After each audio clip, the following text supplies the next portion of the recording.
कहानी अनोखी होती है और उसे सुनने में आनंद तब मिलता है जब उसके पात्र का पता चलता है।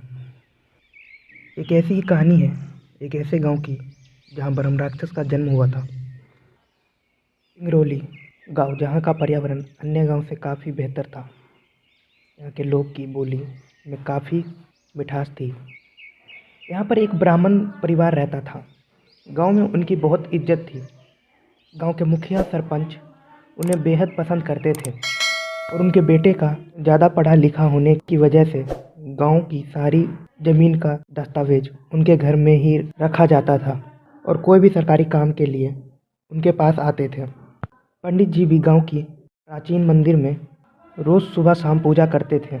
गांव में सब कुशल मंगल चल रहा था। एक दिन एक व्यक्ति गांव आता है और वह सरपंच और मुखिया से बात करता है कि हमें गांव में कुछ उद्योग लगाना है।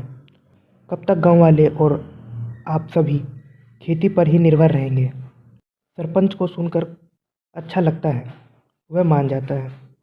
लेकिन मुखिया सोचता है और कहता है कि आप कल आकर बात करें, मुझे कुछ वक्त चाहिए। वह मान जाता है। मुखिया सरपंच के साथ पंडित के घर जाता है। शाम हो गया था तो पंडित भी घर पर ही था। पंडित जी की धर्मपत्नी सबके लिए चाय बनाती है। पंडित के लड़के का नाम शिवांश था।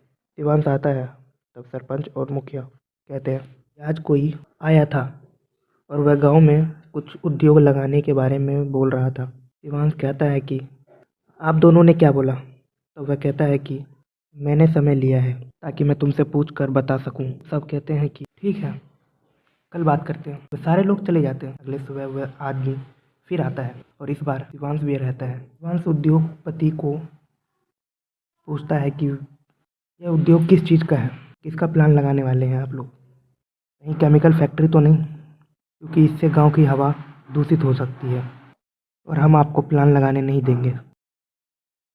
उद्योगपति को कैसे भी कर यह प्लान लगाना था, लेकिन वह नहीं मानता है।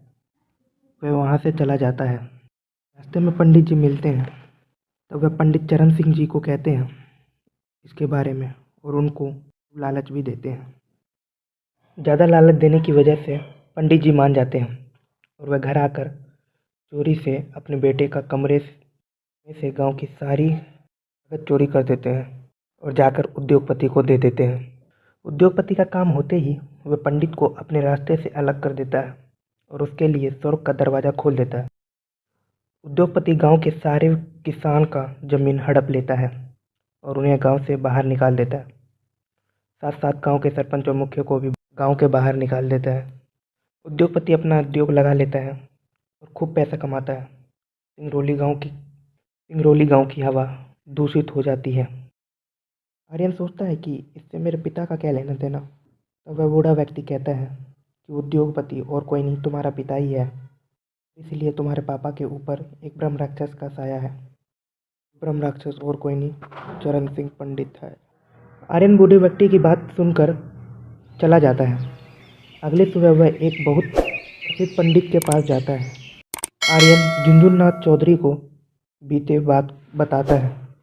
पंडित कहता है कि ब्रह्म राक्षस वही होता है जिसकी अधूरी इच्छा हो, या एक पंडित जिसने बहुत सिद्धियां हासिल कर ली हो। आर्यन अपने पिता को लेकर काफ़ी डर जाता है और कहता है कि कोई और इलाज है इसका। पंडित जी मना कर देते हैं। आर्यन फिर एक तांत्रिक से मिलता है, लेकिन सब मना कर देते हैं। आखिर में वह एक मौलवी से मिलता है जो उन्हें एक उपाय बताता है। ब्रह्म राक्षस को मिटाना इतना मुश्किल नहीं होगा, लेकिन तुम उपाय करते रहो। आर्यन उपाय करता है, फिर भी ब्रह्म राक्षस उसका पिता का शरीर नहीं छोड़ता। एक खूबसूरत सुबह खेती के काम से खेत जाते हैं। आर्यन के पिता घर पर सो रहे थे। अचानक से एक तेज हवा आती है। ब्रह्म राक्षस उसे उठाकर लेकर चला जाता है और जाकर एक शमशान में पटक देता है।